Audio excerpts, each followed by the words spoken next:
Priscilla's Invitation is a channel that addresses errors of doctrine and practice in the church and culture. I'm Katherine Cardiff, a Christian seminary graduate playing the role of Priscilla in Acts 18:26 to explain to you the way of God more adequately. If you're joining us just now, I invite you to watch the 2-minute introduction to the entire channel and part 3A of the Jesus series, which introduces the topic of the supernatural. If you're interested in watching the entire Jesus series, I invite you to also go back and watch parts 1 and 2 of the series. You can find the links in the description box below. This entire Jesus series started out with a friendly interview of my wonderful cousin, Dylan Cardiff, who is an agnostic atheist. I asked Dylan who he believes Jesus is and why. As it turns out, a lack of convincing evidence for the existence of the supernatural was one of Dylan's top 3 reasons for his view of Jesus. I'm going to show again a few clips of what Dylan said on the supernatural, but if you want more information, please go back and watch part 3A. So number one always has to be for me the fact that I just never have seen anything to suggest that there might be supernatural thing going on in this world. I think I understand that there are some rules in this world that can't be broken, and things that break those rules, not in a like we learned something new kind of way, but in like a no, it's truly beyond this world, would be what I would call supernatural. Ghosts, miracles, all of that sort of thing. So number one is I have never seen any evidence that anything like that exists. Gods, miracles, anything like that. No good evidence, I should say. I've seen some evidence, but it wasn't enough to convince me that it's very likely. Dylan mentioned miracles, ghosts, and so forth, and miracles are one of the topics I'll be discussing in today's episode, but the demonic realm will have to wait for later. By the way, throughout this episode, please pay attention to the screen to see when I'm directly quoting others, and please check out the description box below for the source footnotes. First, let's talk about openness to evidence. When discussing evidence of miracles, Dr. Craig Keener states that there is some sufficiently strong evidence today to meet an open-minded, non-supernaturalist bar of proof, if never that of a closed-minded anti-supernaturalist. So Keener believes that there is more than just flimsy evidence out there in favor of miracles, and Keener also suggests here that the perspectives we bring with us will impact our view of evidence. And I would agree with Keener. So here is my question for my non-charismatic listeners out there, whether you're a Christian, an atheist, or anything else. When it comes to miracles today, are you an open-minded non-supernaturalist, or is your perspective more like that of a closed-minded anti-supernaturalist? If your mind is completely closed, no amount of evidence is likely to convince you that miracles occur today. Dr. William Lane Craig suggested something similar to Keener's statement. When discussing skepticism among eyewitnesses of miracles and the example of Jesus' resurrection, William Craig said, perhaps Pascal was right in saying that God has given evidence sufficiently clear for those with an open heart, but sufficiently vague so as not to compel those whose hearts are closed. Now, I don't know the exact context of Pascal's comment, but if we apply this insight to miracles in general, and if we remember Keener's statement, then please note that the same miraculous evidence can be presented, but a closed heart will block the evidence from being received. Sufficient evidence for miracles does indeed exist for people whose hearts are ready to accept it. And yet, with the wrong heart posture, that same pile of evidence can switch from clear to vague. We saw earlier about closed minds, and it turns out that a closed heart also won't work. And let's not have our ears closed either. Jesus repeated a saying about open ears, though it was not necessarily about miracles, but about whatever teaching he was giving at the time. Jesus said, "He who has ears to hear, let him hear." So let's have our minds open enough, our hearts open enough, and our ears open to the evidence of miracles. It's quite possible that only some of you who are listening to this episode will be open enough to accept the evidence I present. Okay, I'm finally ready to present the heart of today's topic, which is the claim that there is no good evidence the supernatural exists. Now, I I can't exactly say, even if I wanted to, that Dylan is wrong to make this claim, because if Dylan's definition of good evidence is evidence that is strong enough to convince him, and if Dylan has decided beforehand that nothing will convince him, then for Dylan, there is no good evidence to demonstrate that the supernatural realm exists. After all, remember what Keener said from Part 3a about the impossible standards of the anti-supernaturalistic view. However, Dylan is not necessarily an anti-supernaturalist, so we'll see what Dylan thinks of this episode. Anyway, I have a counterclaim in light of the quotes I just shared about having an open mind and heart. My counterclaim is that there is good evidence the supernatural exists. My caveat is that evidence for the supernatural can only be accepted if your mind and heart are open. In terms of a classification, today we're addressing the beliefs of at least part of the culture, as well as skepticism in the non-charismatic branch of the Christian church. And hopefully, when this topic is addressed, everyone will be blessed. In the current episode, I'm going to present evidence for an experience of heaven and resurrection of a dead person with healing from double vision and a walking impairment. We're also going to look very, very briefly at healings of deafness and paraplegia. We're going to spend a little more time talking about hearing restoration in a boy who is missing an auditory nerve. And lastly, we'll be going into a lot of detail on a case study analyzing gastroparesis healing. For those of you watching, you can decide for yourselves whether you would categorize these as supernatural or something else. Let's look at evidence from Dr. Randy Clark, who is a doctor of theology and the president of Global Awakening Theological Seminary, which, by the way, is the seminary I graduated from, but I'm not here as a representative of that seminary.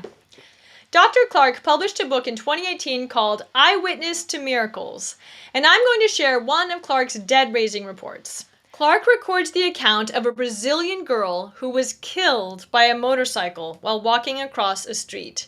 She was about 12 years old. Apparently, the girl was trying to retrieve a pencil in the street, and boom, she ended up with a fractured skull and sudden death. Clark states that trained medical professionals told the mother her daughter was dead. But the mother prayed for resurrection. She even had a friend come by in person, and the friend also prayed over the dead body, interceding for the girl to be raised to life. Now, what the girl experienced following the motorcycle accident was that everything suddenly went black. Then she said, "I was in this bright place, heaven. It was beautiful, and it felt wonderful. Then Jesus came to me and told me I had to go back, that my mother and her friend wouldn't give up. I came back into my body, and I was in pain." The girl had a wonderful feeling in heaven and then experienced the feeling of pain here on earth. So, from the girl's perspective, it clearly would not have felt like a miracle at the time. But from the perspective of some on earth, the girl came back from the dead. A resurrection occurred. Now, at this point, the girl was still in need of medical attention at the hospital. And if we fast forward about 2 months, the girl experienced a great deal of physical healing at a church gathering, which included healing so she could see properly and walk. So Clark's resurrection account gives us 3 important pieces of information. 1, it shows the phenomenon of someone who was dead for about half an hour, returning to life again after tenacious prayer. 2, it shows an encounter with Jesus in heaven after the girl's death. And 3, it provides impressive evidence of physical healing at a church service, including the resolution of double vision, as well as the girl's mobility apart from her wheelchair. These 3 pieces of evidence combine to paint one powerful picture. Of course, if you're skeptical about resurrection testimonies, you will ask if the girl was really dead in the first place. But it was not the girl's mom who declared her dead. It was people in the medical field who were convinced that the girl's life had already ended and she was beyond the help of prayer. In fact, the paramedics were ready for a trip to the morgue and were even getting annoyed that the mom's prayers were delaying this. So at the very least, we can be assured that the paramedics had no doubt that the girl was fully dead. Now, on another note, according to the girl's encounter with Jesus in heaven, Jesus was responding to the persistence of the mother and her friend. That was the reason Jesus sent the girl back to earth. And this is consistent with the biblical picture of Jesus who physically healed a woman who had faith. Jesus said, "Daughter, your faith has healed you." Furthermore, Jairus was the father of a dead 12-year-old girl, and Jesus urged Jairus to have faith, saying, "Don't be afraid, just believe." And this was before Jesus raised Jairus' dead daughter. The resurrection of a dead 12-year-old girl. Does that sound familiar to anyone? So we can see from these accounts in Mark's gospel that Jesus saw faith as a cause of physical healing and that Jesus wanted faith to be present prior to a resurrection. Similarly, in this Brazilian account, Jesus saw and responded to the faith-filled prayers of the girl's mother and her friend who had enough faith to pray for a dead person. So what Jesus told the Brazilian girl while she was in heaven is not out of character for Jesus, based on what we know about Jesus from the Bible. This argues in favor of giving the Brazilian girl the benefit of the doubt that she really did interact with Jesus in between her death and resurrection. This line of reasoning may be helpful for a skeptical Christian. Overall, in this one account, we have 3 threads of evidence, and they all point beyond the natural world. We have a resurrection, a heavenly encounter, and physical healing for vision and ambulation. He who has ears to hear, let him hear. Now, if we zoom out to see the bigger picture, we notice that Clark wrote separate chapters called "The Blind See," "The Lame Walk," "The Deaf Hear," and "The Dead Are Raised." So even if you're a skeptic at heart, are these types of occurrences really what you would expect from the natural realm? But if you're familiar with the gospel accounts, you know that these types of occurrences are what you would expect from the ministry of Jesus. So Clark is right to find a connection here between these miracles and the miracles Jesus performed in light of Luke 7:22. Jesus said, "The blind receive sight, the lame walk, those who have leprosy are cleansed, the deaf hear, the dead are raised." So we are seeing some of the exact same types of miraculous healings through Jesus' followers in the modern day that Jesus himself did in the Gospels of Matthew and Luke. I'm not saying that miracles must match the gospel miracles in order to be valid, but if you see similar miracles happening today, you could be more likely to believe those types of miracles could have also happened while Jesus was alive. For those who are skeptical about the authenticity of the healings Clark recorded, it's important to note that Clark himself shares in chapter 2 about some healings that had been faked by others. And Clark felt sick about it. So yes, people can falsely assert that someone has been healed, but that does not invalidate the genuine healings of others. Clark's openness and honesty about the false claims of others and his reaction to their facade should help give you assurance that the healings Clark does report are ones that Clark truly believes are authentic. In fact, there is a paraplegic healing that Clark does point out, and it's a healing that Clark looked into and found to be genuine. Imagine a paraplegic who is now able to walk. That's pretty amazing. Before we move on from Clark's book, let's talk about 2 reports of hearing restoration. First, I want to share a specific testimony that Clark witnessed firsthand. This one occurred when Clark was in the Ukraine ministering to a boy who was 12 to 14 years of age. The boy was half deaf, and his one bad ear was healed after Clark prayed. The healing brought tremendous joy to the boy's mom, but Clark was more impressed when he heard the mom say, "But have you ever seen someone healed of deafness who didn't have an auditory nerve?" Wow. Clark learned that a doctor in the Ukraine and a doctor in Italy had previously confirmed his auditory nerve had been destroyed, that he didn't have an auditory nerve. So, the plot thickens. What is going on here?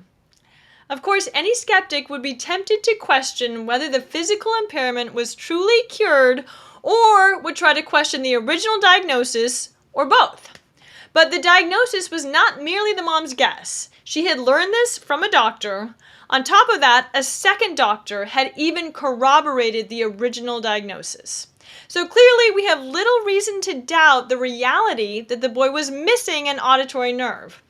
Regarding the ear's functionality after prayer, the mom's elated response should make it obvious enough that a real, tangible change had indeed occurred. In fact, before Clark learned about the missing nerve, Clark tells us that the boy's mom even reprimanded me for not being excited enough. So, we need to accept the fact that on the one hand, the boy in the Ukraine was missing an auditory nerve, and on the other hand, he experienced some or complete restoration of his hearing in his bad ear after Clark's prayer. In fact, Clark considered it a creative miracle. Now that would be outstanding. Elsewhere in Clark's book, we get a sense of what Clark means by the phrase creative miracle, since he records a Parkinson's disease healing account, which shows that he calls it a creative miracle when he believed that destroyed brain cells had been recreated. So from this, we can gather that Clark's perspective would be that the missing auditory nerve must have been miraculously created. And we can also surmise that Clark does not mean creative miracle in the sense that God caused the body to function in a creative or abnormal way. Here's an example of abnormal functioning. A friend of mine was right to understand that the boy's new nerve is an assumption, right? I don't have information about medical testing after the boy met Clark. But my friend made the interesting and valid point that it would be another miracle for the boy to hear without an auditory nerve. So yes, it would be a miracle either way. However, I don't think God heals people by making their bodies function differently from the way the human body is typically known to function. If you do know of testimonies like that, then please share them with me in the comment section. But if bypassing a nerve's function is such a good idea, then I would wonder, why didn't God design our bodies that way in the first place? I personally think that the bad ear's ability to hear was a result of the missing auditory nerve being recreated according to God's design. This kind of testimony would be hard to explain from a purely atheistic perspective. If God does not exist, how did the auditory nerve appear out of nowhere following prayer from a Christian? Or if we go with the unlikely proposition, if God does not exist, how can one bad ear go from dysfunctional to functional in the absence of an auditory nerve following prayer from a Christian? I think this miracle should qualify as something that breaks the rules of this world, to borrow Dylan's terminology. The instant, spontaneous appearance of an auditory nerve does not fit with the rules of this world, and neither would the ability to hear in the absence of an auditory nerve. Both options would not fit in with the laws of nature. Regarding another report about hearing restoration, in a particular church in Brazil, Clark indicates that in an 8-day period, we had 60 deaf people healed. That's 60, not just 16. That is a remarkable number of major healings that took place within a short period of time. In the natural realm, would you expect this many people to enter a church deaf and to leave the church with the ability to hear? Is that really what we would expect from this world? This report shows that the phenomenon of hearing restoration was not merely isolated to the one boy we just talked about. So this demonstrates some of the breadth of this healing phenomenon. If you're watching this as a skeptic who is open to evidence, I bet you want to see both depth and breadth. You'd prefer to see many details about every single miracle as well as large quantities of miracles. So I would encourage you to use these episodes as a springboard for your own private research. Even if we're not to the point where we have 1 million case studies of healings at our disposal, there's still plenty more to read and experience out there. beyond what I'm discussing on this channel. Speaking of case studies, we're about to dive into those, but first, let me introduce you to the Global Medical Research Institute. The foreword to Clark's book, Eyewitness to Miracles, shows the connection between Clark and the Global Medical Research Institute, and I encourage viewers to visit globalmri.org. GMRI is dedicated to medical and scientific studies of claimed miraculous healing through prayer. This should be a good resource for science-minded people who want to learn more about the scientific perspective of symptoms that disappeared, or who want to read about studies on prayer. But before we delve into the details, I'll first point out that one of the founders of GMRI, Dr. Joshua Brown, notes that in some cases we have found plausible medical explanations of claimed healings. But in others, our medical experts have found no plausible explanation given the current state of medical knowledge. I think this is important to highlight up front, since it shows, for one thing, that they are not so biased in favor of non-natural explanations that they are unwilling to admit when a medical explanation can suffice.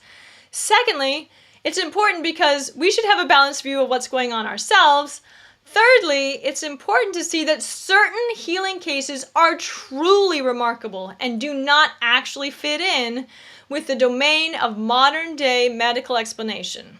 This final point should be exciting for skeptics who are genuinely interested in seeing something that breaks the rules of this world.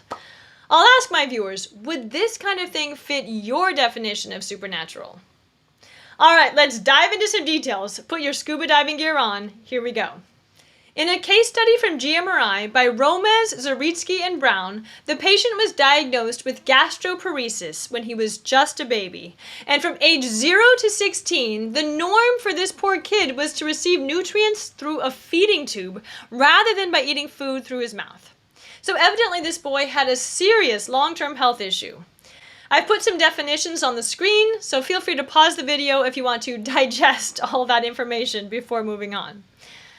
The case study shows that the patient's treatments of surgery and prescription medications were not even attempts to fully cure the patient's idiopathic gastroparesis. And apparently it's either uncommon or unheard of for symptoms to fully go away in people who have severe gastroparesis, even when receiving the standard form of medical care. So this demonstrates the limitations of the medical field at this time for this health issue, and the uniqueness of this particular case of recovery will be revealed shortly. From the case study, it sounds like the patient was a Christian who did not believe in modern-day miracles. But when he was 16, visiting a church that did believe in them, he ended up feeling physical sensations 2 times. First, when the speaker shared that he was a survivor of a major truck accident that involved internal organ severing, and second, while receiving prayer at this church. Those are the 2 times this 16-year-old felt physical sensations at that church. The prayer for the patient was done in Jesus' name, and halfway through the prayer, the boy recalls a shock starting from his right shoulder going down in a diagonal across his abdomen, and described it as a pulsating and electrical sensation. He felt some pain as well. This prayer was the intervention. On the screen, I've displayed the formal definition for Proximal Intercessory Prayer, or PIP. By the way, as a side note, the authors also make the general comment that the observed effects of prayer vary widely, from no apparent effect to remarkable improvement in conditions that are not medically expected to improve, such as long-standing blindness or deafness. So this might be a good time for me to point out that in this episode, I'm not claiming that God physically heals people every single time we ask for it. No, that's not actually what happens. If we want to thoroughly discuss propositions about why this is the case, that would be a topic for a theological discussion about healing, and I'm not going to delve into that right here. But I will at least share this. My perspective is there are many instances of God healing people today, but it does not always happen. And I'm not really surprised by their statement that prayer can result in absolutely no detectable change, but other times huge changes in health conditions have been seen. Okay, back to the gastroparesis case. What was this patient's outcome after proximal intercessory prayer? Well, that night after prayer, he ate a meal for the first time without any complications. Wow, he was finally able to eat food normally. What a huge reversal. On top of that, the authors indicate that the health result was lasting, because it's not like the patient was able to eat one meal and then reverted to needing a feeding tube again. In fact, by the time of the case study, at least 6 years had already passed since the patient's healing, and he was still healthy after all those years. If we look at some of the limitations of the case study, the authors indicate that one limitation is the uncertainty about the patient's Christian background potentially influencing the results. On top of that, a limitation is that apparently the patient did not obtain a gastric emptying study after the symptoms went away. So we cannot compare before and after results for that exact same test. However, the medical system still provided valuable input after the prayer. In fact, the doctor who had known the patient for his entire life actually verified that the symptoms had resolved and recommended removing the G and J tubes after a waiting period to ensure things were fine. So even without directly testing the gastric emptying at this point, the patient still obtained medical verification of symptom disappearance from a pediatric gastroenterologist. And I can hardly imagine it being difficult for the teenager himself to be able to determine whether or not he was experiencing complications after eating. Anyway, it's interesting that this doctor described his case as difficult to explain. And why was it hard to explain? Likely because the impressive healing didn't fit neatly into the box of the doctor's expected medical outcomes. Probably the doctor's medical training and experience helped create a framework of expectation, while the boy's healing pushed the envelope and didn't fit that framework. Now, regarding causality, if you read the case study, you can see that a causal connection has not been definitively established between the PIP and the patient's resolved gastroparesis symptoms. The case study also discusses potential mechanisms of PIP in terms of its possible role in helping restore the boy's health, such as, number one, a mechanism involving the serotonergic system, which was basically ruled out in this case. Number two, the placebo effect, which can't quite be eliminated as a possibility, but neither can it readily explain the patient's outcome. And number three, the activation of the autonomic nervous system, the ANS. Regarding the second option, the placebo effect, when the case study talks about severe gastroparesis symptoms, it states that studies of placebos have shown only partial resolution of symptoms at best. So even if a skeptic would like to dismiss the evidence of this case by crediting the placebo effect, in reality it would not be convincing to insist that the patient's outcome is purely from a placebo effect. Regarding the third option, the autonomic nervous system, expert gastroenterologists and pediatric surgeons who reviewed the case proposed the healing might have occurred because PIP activated the autonomic nervous system, ANS. If we assume that this is their expertise talking and not their skepticism talking, then my question would be, what is their proposed mechanism? The case study authors do acknowledge an ANS response to meditation, prayer, and mantras while citing other studies. But even if we grant, for the sake of argument, that the prayer in this case study stimulated the ANS, then specifically how would an activated ANS have led to the disappearance of gastroparesis symptoms? And is this possibility more likely than the idea that this teenager experienced an intervention from beyond the natural realm? In the end, the case study authors recommend that future studies investigate the interplay between proximal intercessory prayer and the autonomic nervous system. Now, even if the natural components of the prayer by itself could lead to healing of gastroparesis symptoms via the ANS, then how can we explain the physical sensation this teenager experienced while listening to the speaker at church prior to the occurrence of the proximal intercessory prayer? As far as we know, no one was even praying for the patient when he first felt an abdominal pulsation, and it sounds like later on at that church, during the PIP, that same type of abdominal sensation occurred, plus additional sensations. So, how could it be demonstrated that the ANS was stimulated for healing at that earlier juncture at the church, prior to the proximal intercessory prayer? It appears that something above and beyond nature was already starting to take action upon the teenager's abdomen that day, even before any ANS stimulation from PIP. It seems that something was breaking the rules of this world.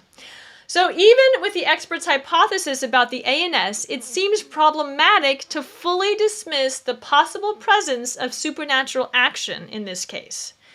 I'm going to say that again.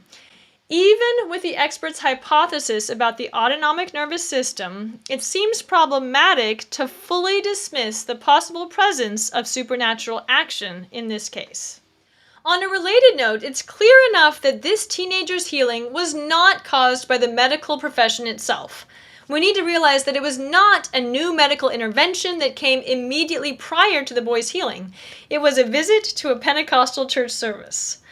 If the medical profession had caused the healing breakthrough, we might expect a new medication or operation to have been performed leading up to the healing, but that's not what happened. This healing was not caused by the intervention of doctors. On top of that, this healing was unique. Its uniqueness is highlighted by the declaration that the present case of sudden, lasting recovery from severe, refractory, and lifelong gastroparesis is unique in the literature. So the boy had a one-of-a-kind experience according to the literature search performed, and a medical doctor had trouble accounting for what happened.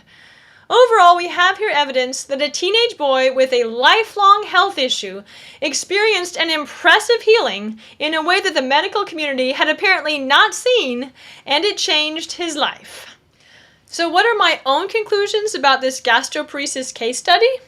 For my part, while it might be good to see what the scientific community discovers in the future regarding PIP and the ANS, this still wouldn't explain the first abdominal sensations the patient experienced on the day he got healed.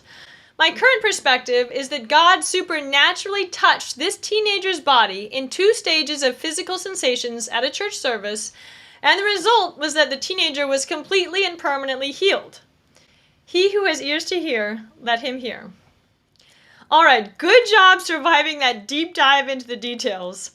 After looking at that case study, we can see that Global Medical Research Institute can be a helpful resource. Knowing that the medical field verified changes in health status can build confidence among skeptics that a genuine healing is actually occurring.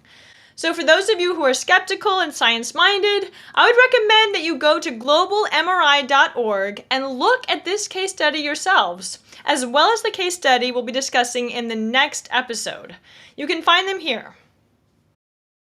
Now, if we look back at this entire episode, you might be wondering if I especially selected evidence that would support my counterclaim that there is good evidence the supernatural exists.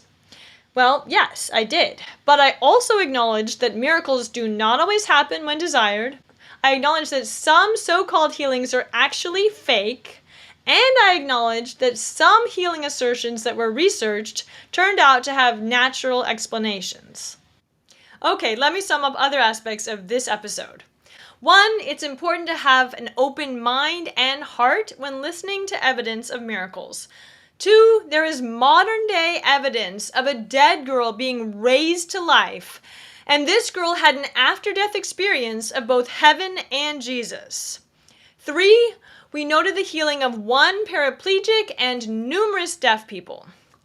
4, some hearing loss was restored in a boy who was missing an auditory nerve. And 5, Global Medical Research Institute even provides medical investigations into some cases of healing after in-person prayer. We looked at 1 case study in some detail showing remarkable recovery from severe gastroparesis. At the time of the study, this case was even unique in the literature. Thank you for accepting Priscilla's invitation. Join us next time for part 3C of the Jesus Identity series, which continues to discuss supernatural evidence. Don't forget to like, subscribe, and share with others. May we no longer be infants tossed back and forth by the waves and blown here and there by every wind of teaching. Let us become mature, attaining to the whole measure of the fullness of Christ.